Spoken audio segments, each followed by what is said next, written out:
The Journey of Sudana, Finding Wisdom in Every Encounter.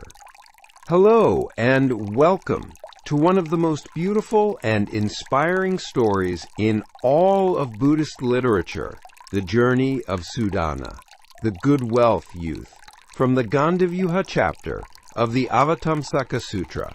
This isn't just an ancient tale from distant India, but a profound map of the spiritual journey that speaks directly to anyone who has ever felt called to discover their deepest purpose and highest potential.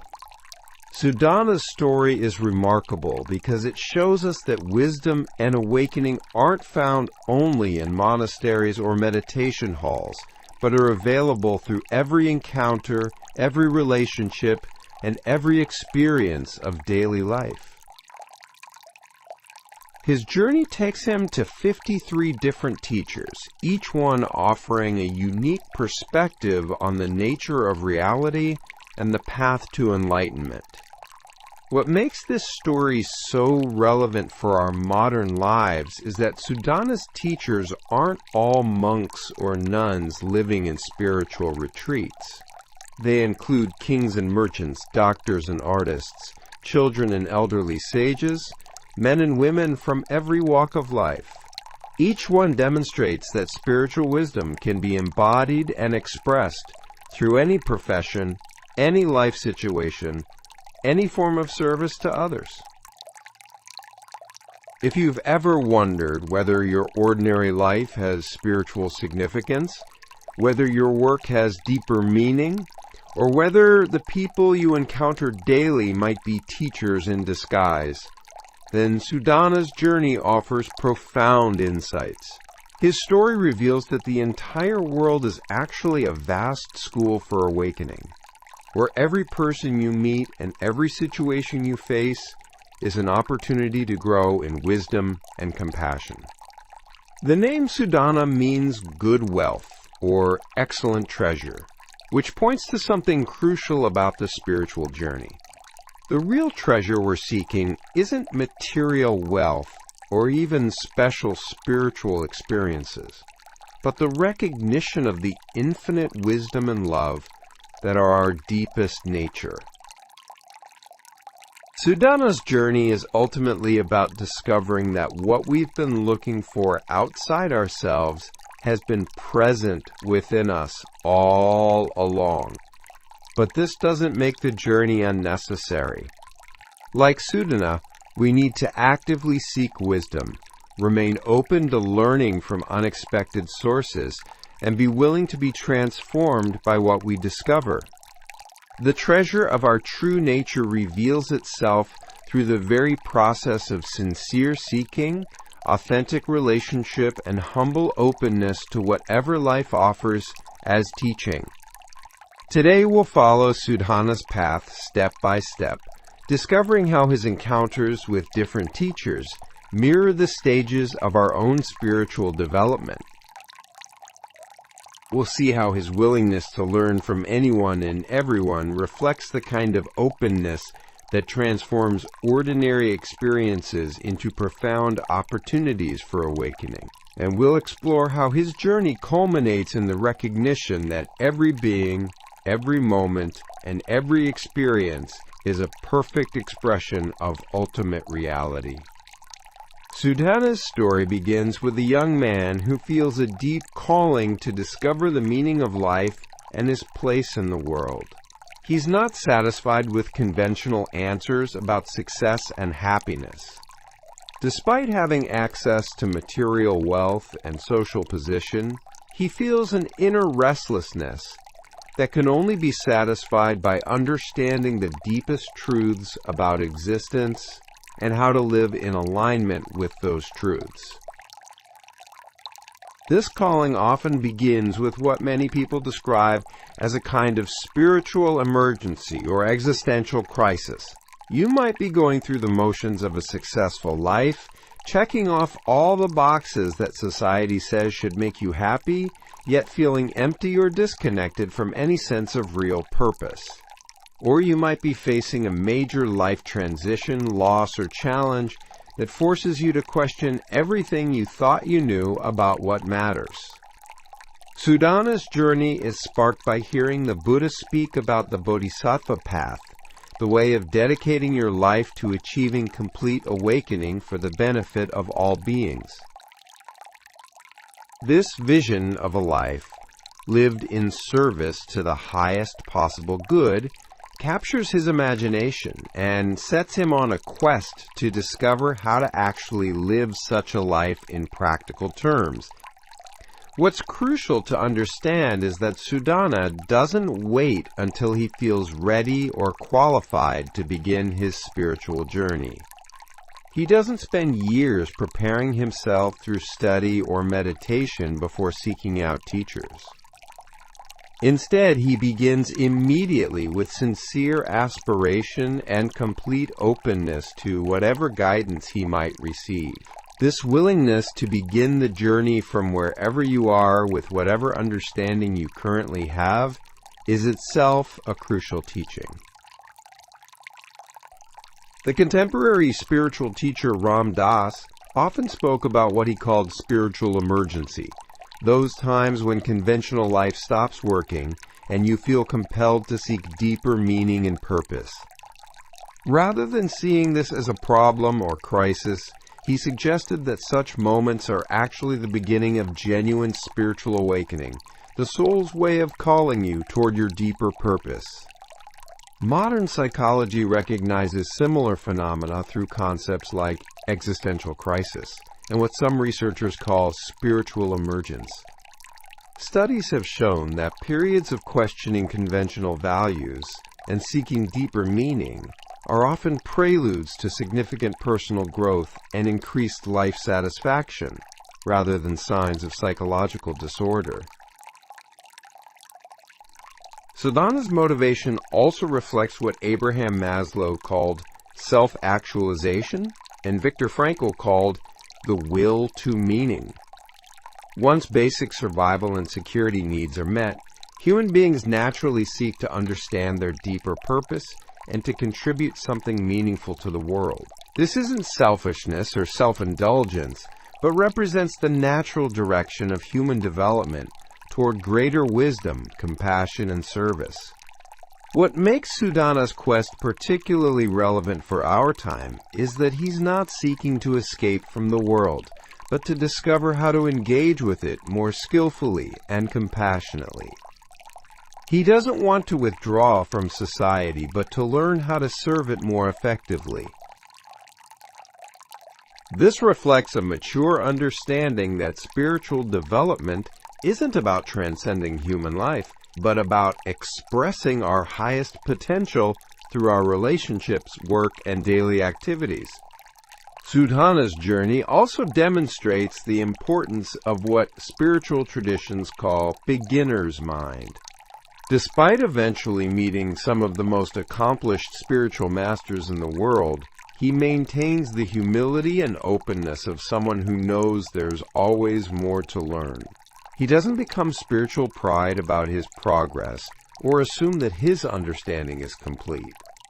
This beginner's mind is essential because spiritual development is not a linear process where you master one level and then move permanently to the next. Instead, it's more like a spiral, where you revisit similar themes and challenges at ever deeper levels of understanding. Each teacher Suddhana encounters offers him something new, even when their teachings seem to overlap with what he's already learned. The practical implication for your own spiritual journey is that you can begin exactly where you are right now, with whatever sincere aspiration you feel for a meaningful life. You don't need to wait for perfect conditions, complete understanding, or ideal circumstances. The very desire to grow in wisdom and compassion is already a sacred calling that will guide you toward the experiences and relationships you need for your development. You can also trust that the teachers you need will appear, though they might not look like what you expect. Like Suddhana, You might find wisdom in conversations with colleagues, insights from children, inspiration from people facing challenges with courage and grace. The key is maintaining the openness to recognize teaching wherever it appears, and the humility to learn from anyone who has something genuine to offer. The first teachers that Suddhana encounters establish the foundation for everything that follows, much like the early influences in our own lives shape our basic understanding of what's possible and important. These initial guides help him understand what spiritual development actually involves and begin to develop the qualities of heart and mind that will enable him to learn from all the diverse teachers he'll meet later. His first teacher is the monk Maghashri, whose name means cloud of glory. The image of a cloud is significant because clouds naturally provide nourishment to all life below, without discrimination or attachment. Maghashri teaches Suddhana about the importance of developing what Buddhism calls loving kindness, the wish for all beings to be happy and free from suffering. This isn't just a warm feeling or sentimental attitude, but a fundamental orientation toward life that sees the welfare of others as inseparable from your own deepest fulfillment. Maghashri helps Suddhana understand that spiritual development without genuine care for others tends to become narcissistic and self-defeating, while service to others without inner development often leads to burnout and ineffectiveness. In modern terms, Maghashri represents the kind of mentor who helps you discover your natural capacity for empathy and compassion. This might be a teacher who shows you that academic learning without human warmth is sterile, a boss who demonstrates that professional success without ethical consideration is hollow, or a friend who helps you recognize that your happiness is deeply connected to the happiness of those around you. The second teacher Suddhana meets is Sagara Megha, whose name means ocean cloud, representing the vast and inexhaustible nature of true wisdom. Where the first teacher emphasized the breadth of compassion that extends to all beings, this teacher focuses on the depth of understanding that penetrates to the heart of reality. Sagara Megha teaches Suddhana about the importance of developing what Buddhism calls prajna, or transcendent wisdom, the insight that sees through the apparent separateness of things to their underlying unity and interdependence. This wisdom transforms how you see yourself, your relationships, and your place in the world. In contemporary life, this type of teacher might be someone who helps you see beyond surface appearances to deeper patterns and connections. This could be a counselor who helps you understand how your current difficulties relate to larger themes in your life, a scientist who reveals the incredible interconnectedness of natural systems, or an artist who helps you perceive beauty and meaning in ordinary experiences. The third teacher is Supratishtita, whose name means well-established, representing the stability and groundedness that comes from integrating compassion and wisdom in daily life. This teacher shows Suddhana how to maintain his spiritual aspiration and understanding even while engaging with the practical demands of ordinary life. This integration of spiritual development with worldly responsibility is crucial because it's easy to become inspired during periods of intensive practice or study, but much more challenging to maintain that inspiration while dealing with work pressures, relationship difficulties, financial concerns, and health challenges. In your own life, this might be represented by mentors who demonstrate how to maintain integrity and compassion even in difficult circumstances. This could be a colleague who manages to treat everyone with respect even during stressful periods, a parent who maintains patience and wisdom while dealing with challenging children, or a public servant who continues working for the common good despite political pressures.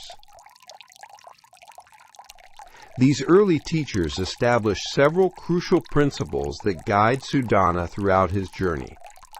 First, that spiritual development requires both the heart qualities of love and compassion and the mind qualities of wisdom and discernment. Neither alone is sufficient for complete awakening. Second, that spiritual practice must be integrated with daily life rather than being separate from it. The goal isn't to escape from ordinary responsibilities, but to fulfill them with greater skill, wisdom, and compassion. Third, that learning requires humility and openness to unexpected sources of wisdom. Sudhana doesn't approach his teachers with preconceived ideas about what they should teach him, but remains open to whatever they have to offer. Contemporary research on mentorship and human development confirms many of the insights embedded in Sudhana's story. Studies show that people who have positive mentoring relationships, especially early in their careers or spiritual development, tend to achieve greater success and satisfaction in life. Good mentors provide not just information or skills, but also inspiration, encouragement, and models of how to integrate various aspects of personal and professional development. Research on what makes mentoring relationships effective shows that the best mentors combine warmth and support with appropriate challenge and high expectations. They help their students develop both competence and character, both skills and values. This mirrors exactly what Sudhana's early teachers provide, the foundation of compassion and wisdom that will enable him to learn from all the diverse experiences that lie ahead.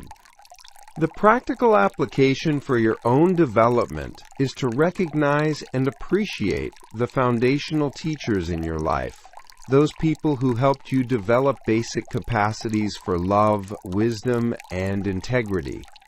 These might be parents, teachers, coaches, friends, or even characters in books or films who inspired you to aspire to something greater than narrow self-interest. You can also consciously seek out mentors who embody the qualities you want to develop. Look for people who combine professional competence with genuine care for others, who demonstrate wisdom in handling life's challenges, who maintain their principles under pressure. Such people exist in every profession and walk of life, and most are willing to share their insights with sincere seekers. As Sudhana's journey progresses, he encounters teachers who demonstrate that spiritual wisdom can be embodied and expressed through any honest profession or form of service. This is one of the most revolutionary aspects of his story, because it challenges the common assumption that spiritual development requires withdrawing from worldly involvement, or that certain types of work are inherently more spiritual than others. Among his most memorable teachers is King Anala, whose name means fire. As a ruler, he demonstrates how political power can be exercised with wisdom and compassion rather than self-interest and domination. He shows Sudhana that leadership, at its best, is a form of spiritual practice that involves serving the welfare of all those under your care while maintaining inner equanimity regardless of external pressures. King Anala's palace is described as being made of various precious stones, each one representing a different aspect of wisdom. This symbolizes how a truly wise leader creates an environment where different perspectives and talents can flourish together, like jewels that enhance each other's beauty rather than competing for attention. In modern terms, King Anala represents leaders who understand that their role is to serve something greater than their own advancement. This might be a CEO who genuinely cares about employees' welfare and the company's impact on society, a political leader who makes decisions based on long-term benefit rather than short-term popularity, or a community organizer who works to bring people together rather than dividing them. Another significant teacher is the merchant Muktaka, whose name means liberation. Through his work in trade and commerce, he demonstrates how business activity can be a form of spiritual practice when conducted with honesty, fairness, and genuine concern for customers, welfare rather than merely maximizing profit. Muktaka ships are described as being able to travel safely through any storm, symbolizing how ethical business practices create stability and success that weather economic turbulence better than approaches based on exploitation or deception. His wealth is described as inexhaustible because it comes from serving others, needs rather than depleting resources through greed. This teaching is particularly relevant in our current economic climate, where questions about the role of business in society and the responsibility of corporations to stakeholders beyond shareholders are becoming increasingly urgent. Muktaka shows that commerce at its best is a form of service that creates genuine value for all participants, rather than extracting wealth from some for the benefit of others. Sudhana also learns from Bhishma Uttara Nirghosha, a doctor whose name means fearless supreme sound. Through his medical practice, this teacher demonstrates how healing work becomes spiritual practice when it's motivated by genuine compassion rather than just professional obligation or financial reward. This physician is described as being able to cure not just physical ailments, but also the mental and spiritual sufferings that often underlie physical symptoms. His medicine is said to work not through forcing change, but by helping the body's natural healing processes function more effectively, much like how spiritual teaching works by awakening capacities that are already present, rather than imposing external solutions. In contemporary healthcare, this might be represented by practitioners who treat not just symptoms, but whole persons, who recognize the connection between emotional, mental, and physical well-being, and who see their role as supporting patients' own healing capabilities rather than just applying technical procedures. What's particularly beautiful about these professional teachers is that they show how any form of honest work can become a vehicle for spiritual development and service to others. The key is not what type of work you do, but the consciousness you bring to it. Are you primarily motivated by what you can get from others, or by what you can genuinely contribute? Are you focused mainly on short-term personal benefit, or on creating lasting value for all involved? These teachers also demonstrate that spiritual development doesn't require abandoning professional competence or worldly effectiveness.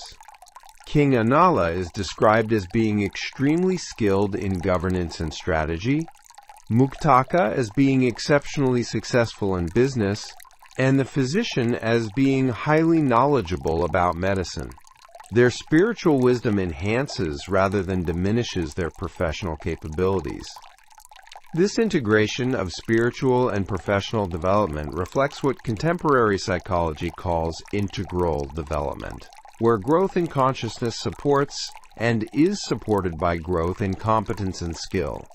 Research shows that people who find meaning and purpose in their work tend to be both more satisfied personally and more effective professionally. The practical implication is that you don't need to choose between spiritual development and professional success, between caring for your inner life and being effective in the world. Instead, you can approach whatever work you do as an opportunity to express and develop your highest qualities while serving others' genuine needs. Whether you're a teacher, business person, artist, healthcare worker, parent, or engaged in any other form of honest work, you can ask yourself how to bring greater wisdom, compassion, and integrity to your daily activities. How can your work become a form of service that contributes to others welfare, while supporting your own growth and understanding and capability. This doesn't mean you should necessarily stay in work that feels completely misaligned with your values, but it does suggest that almost any ethical profession can be approached as spiritual practice when done with the right motivation and awareness. The question isn't just what work you do, but how you do it and why you do it. One of the most remarkable aspects of Sudane's journey is his encounters with female teachers who embody profound wisdom and compassion. In a historical context where women's spiritual authority was often overlooked or minimized, the Avatamsaka Sutra presents female teachers as equals to their male counterparts, each offering unique and essential insights that Sudana needs for his complete development. Perhaps the most significant of these is his encounter with Avalokiteshvara, the Bodhisattva of compassion, who appears in female form and is known throughout East Asia as Guanyin, Kannon, or Kwan Am. Avalokiteshvara teaches Sudana about the profound spiritual practice of listening deeply to the suffering of the world and responding with skillful compassion. The name Avalokiteshvara means one who hears the cries of the world, and this bodhisattva is said to have developed such sensitivity to others' pain that she can hear even the subtlest calls for help and respond in whatever way will be most beneficial. This isn't just emotional empathy, but a kind of spiritual sensitivity that can perceive the deeper needs behind surface requests and respond to the root causes of suffering rather than just symptoms. In contemporary terms, Avalokiteshvara represents the capacity for what psychologists call emotional intelligence, developed to an extraordinary degree. This includes not just the ability to recognize and understand emotions in yourself and others, but the skill to respond in ways that actually help, rather than just making yourself feel better about trying to help. This feminine wisdom of deep listening and responsive compassion is something that can be developed by anyone, regardless of gender, but it's often been particularly associated with women's ways of knowing and caring. It involves paying attention not just to what people say, but to what they mean, not just to their immediate requests, but to their deeper needs, not just to their words, but to the emotional and spiritual context from which those words arise. Another profound female teacher that Sudana encounters is Queen Maya, the Buddha's mother, who teaches him about the spiritual dimensions of creativity and nurturing. Maya represents the understanding that bringing new life into the world, whether biological children, creative projects, or new possibilities for human development, is itself a profound spiritual practice. Maya shows Sudana that the feminine principle of receptivity and creativity is essential for any genuine transformation or growth. Just as a mother must be open and receptive for new life to grow within her, spiritual development requires a kind of openness and receptivity that allows new understanding and capabilities to emerge naturally rather than being forced. This teaching challenges cultural biases that often value active, assertive, goal-oriented approaches over receptive, responsive, process-oriented ones. Maya demonstrates that true strength often involves the capacity to be open and vulnerable, to allow yourself to be changed by your experiences rather than always trying to control outcomes. Sudana also learns from the laywoman Akala, whose name means immovable or unshakable. She represents the spiritual strength that comes not from hardness or rigidity, but from being so grounded in inner peace and wisdom that external circumstances cannot disturb your fundamental equanimity. Akala demonstrates that you can be completely engaged with life's challenges and opportunities while maintaining an inner stability that doesn't depend on things going your way. This is particularly relevant for anyone who struggles with anxiety, emotional reactivity, or the tendency to be overwhelmed by changing circumstances. The goddess Sri Sambhava teaches Sudana about the spiritual significance of beauty and abundance. Her name means born of prosperity, but this refers not to material wealth, but to the inner richness that comes from recognizing the inherent beauty and perfection of existence, just as it is. This teaching challenges both materialistic attitudes that seek happiness through acquisition and ascetic attitudes that reject beauty and pleasure as spiritual obstacles. Sri Sambhava shows that the capacity to appreciate beauty, whether in nature, art, relationships, or ordinary daily experiences, is itself a form of spiritual practice that opens the heart and connects us to the sacred dimensions of life. What unites all these female teachers is their embodiment of what might be called inclusive wisdom, the understanding that spiritual development involves embracing and integrating all aspects of life rather than transcending or rejecting certain experiences as unspiritual. They demonstrate that true wisdom includes both transcendent understanding and intimate engagement with the full spectrum of human experience. These female teachers also emphasize the importance of what contemporary feminism calls relational knowing, the understanding that we discover who we are and what's possible through our connections with others, rather than through isolated individual effort. They show Sudana that awakening is not a solitary achievement, but emerges through authentic relationship and mutual support. From a psychological perspective, these teachings reflect what researchers call interdependent self-construal, the recognition that personal identity and well-being are fundamentally connected to relationships and community, rather than being purely individual achievements.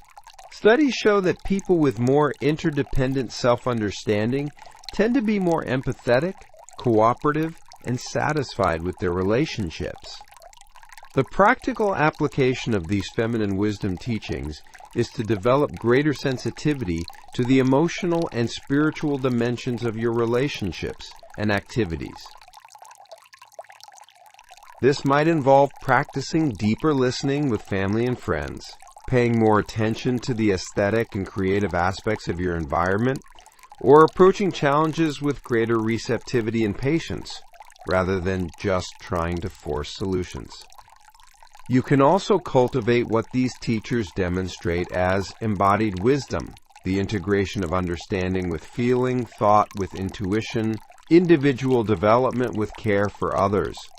This doesn't mean becoming passive or abandoning appropriate assertiveness, but rather developing the flexibility to respond to different situations with whatever approach will be most beneficial. The culmination of Sudana's extraordinary journey comes with his final encounter with Samantabhadra, the bodhisattva of universal action, whose name means universal goodness, or all-pervading excellence. This meeting represents not just the completion of Sudana's education, but his realization of what the entire spiritual journey has been leading toward. The recognition that he himself embodies the very wisdom and compassion he has been seeking. Samantabhadra is unique among all of Sudana's teachers because this bodhisattva doesn't teach through words or concepts, but through direct transmission of understanding about the ultimate nature of reality. In Samantabhadra's presence, Sudana experiences what Buddhism calls Dharmadhatu, the cosmic realm where all phenomena exist in perfect interconnection and harmony. This isn't a mystical vision separate from ordinary reality, but a recognition of what has always been true about the nature of existence. Sadhana realizes that every being he has encountered, every experience he has had, every challenge he has faced, has been a perfect expression of this universal wisdom and compassion appearing in countless forms. The name Samantabhadra literally means universally excellent or good in every way, pointing to the recognition that when you see reality clearly, everything is revealed as sacred and meaningful.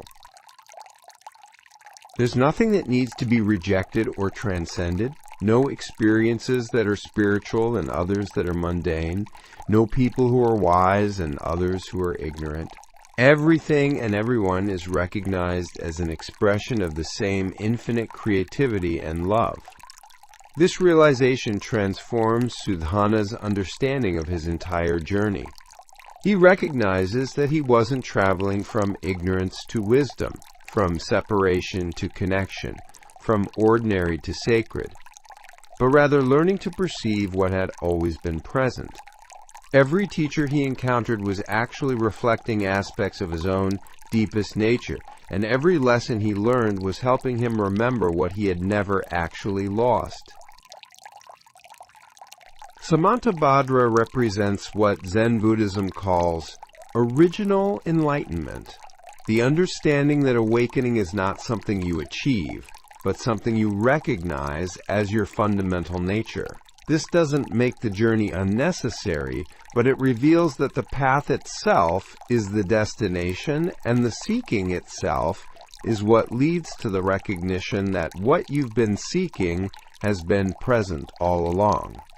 In psychological terms, this might be understood as what Abraham Maslow called self-actualization, or what Carl Jung called individuation, the process of becoming who you most deeply are, rather than trying to become someone different.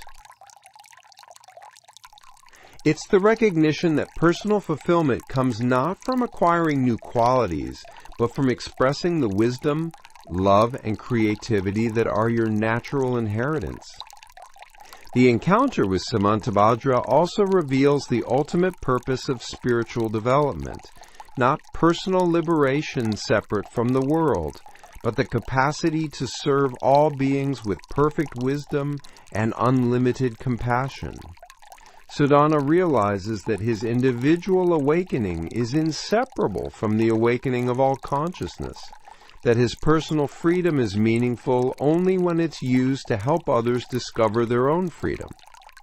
This understanding transforms how he sees his role in the world. Instead of being someone who has completed his spiritual education and can now rest in personal achievement, he recognizes himself as someone whose real work is just beginning. His awakening becomes the foundation for lifelong service to the liberation and happiness of all beings. Samantabhadra teaches Sadhana about what Buddhism calls the 10 great vows of a bodhisattva, universal commitments that express the natural activity of awakened consciousness. These include honoring all beings as manifestations of Buddha nature, offering whatever gifts are needed to support others, development, being patient with the slow pace of individual and collective transformation, and dedicating all positive actions to the benefit of all life. What's particularly beautiful about these vows is that they represent not obligations imposed from outside, but the natural expression of love, when it's no longer limited by the boundaries of a separate self. Just as a healthy tree naturally produces fruit that nourishes other life, an awakened being naturally acts for the welfare of all beings, because the illusion of separation has been seen through completely. Contemporary psychology recognizes similar phenomena through research on what researchers call self-transcendent experiences and post-conventional development. Studies show that people who have integrated profound spiritual or peak experiences tend to become more concerned with contributing to others, welfare, and less focused on personal advancement or acquisition. The practical meaning of Suddhana's encounter with Samantabhadra is that the ultimate goal of spiritual development is not personal peace or happiness, though these naturally result, but the capacity to be genuinely helpful to all life. This service isn't a burden or obligation, but becomes the most natural and fulfilling expression of who you really are. You can begin to embody this understanding by recognizing that every person you encounter is actually a teacher reflecting some aspect of ultimate reality, even when their teaching comes through challenging or difficult interactions.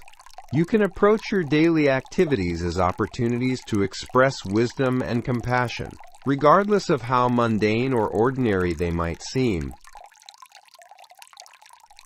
Most importantly, you can trust that the very aspiration to live a meaningful life and to be helpful to others is already an expression of your awakened nature. You don't need to wait until you feel perfectly wise or completely compassionate to begin serving others. The sincere intention to be beneficial is itself a manifestation of the universal goodness that Samantabhadra represents.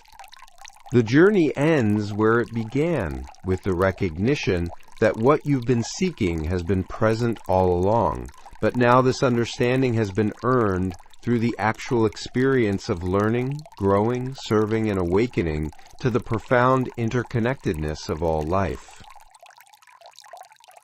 As we conclude our journey with Suddhana through the profound teachings of the Gandavyuha, we discover that his story is actually our story. His teachers are present in our own lives, and his ultimate realization is available to anyone who approaches life with sincere aspiration for wisdom and compassion.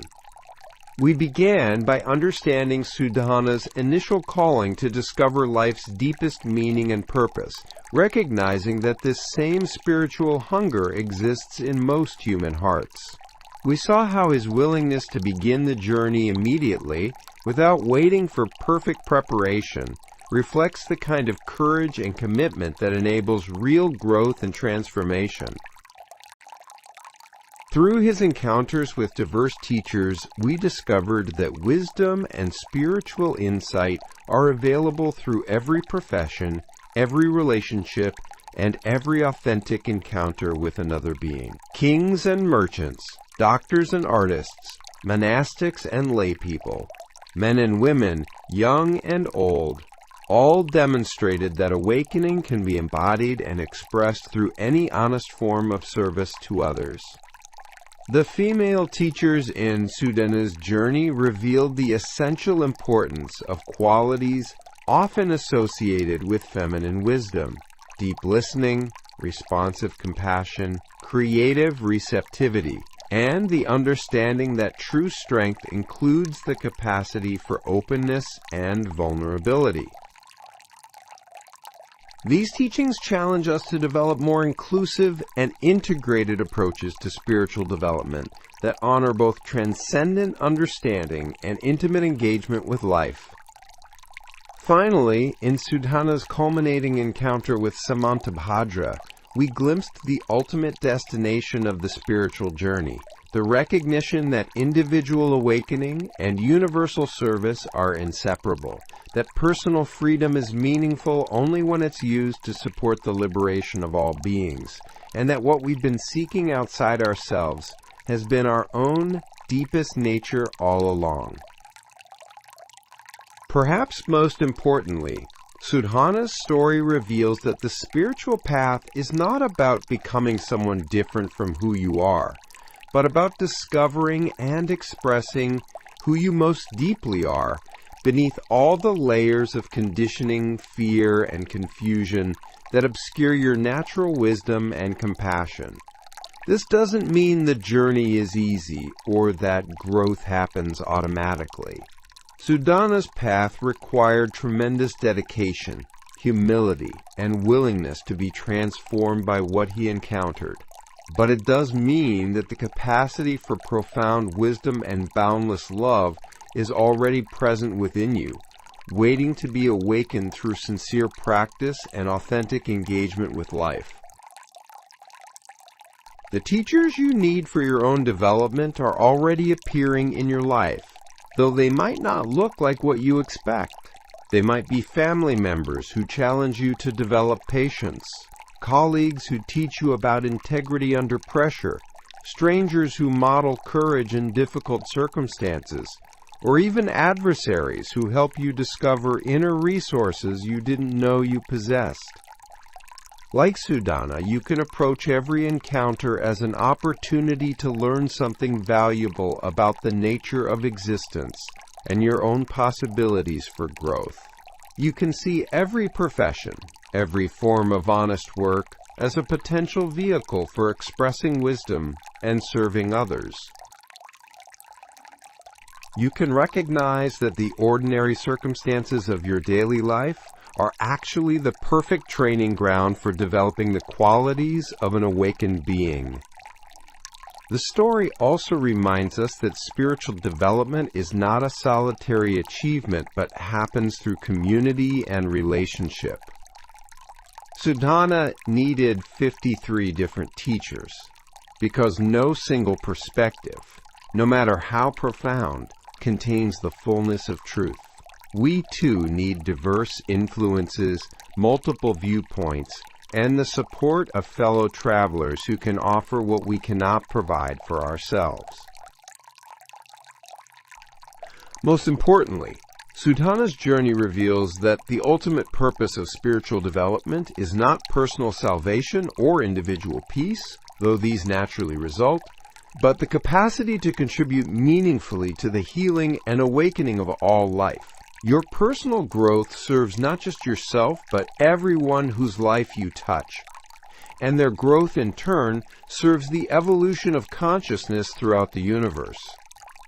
You can begin embodying this understanding right now, wherever you are in your own development.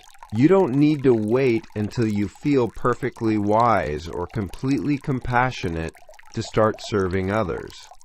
The sincere intention to be helpful, combined with ongoing commitment to your own learning and growth, is already a profound contribution to the world. Every interaction becomes an opportunity to practice the qualities that Sudhana's teachers embodied. The loving kindness of his first teacher, the wisdom of those who helped him see beyond appearances, the integrity of those who showed him how to integrate spiritual understanding with worldly responsibility, the deep listening and responsive compassion of his female teachers, and the universal goodness that Samantabhadra revealed as the ultimate nature of reality itself. Thank you for joining me on this journey through one of the most beautiful and inspiring stories in all spiritual literature. May Sudhana's example inspire you to approach your own life as a sacred quest for wisdom and compassion. May you recognize the teachers who are already present in your experience, and may you discover that your own sincere aspiration to live meaningfully is already an expression of the awakened nature that connects you to all life. In following Sudhana's path, you join an ancient tradition of seekers who have discovered that the greatest treasure is not what you can acquire for yourself, but what you can offer to others. This is the true wealth that gives meaning to human existence, and it's a treasure that multiplies when shared and grows stronger when given away. May you discover this inexhaustible wealth in your own journey, and may your awakening serve the awakening of all beings.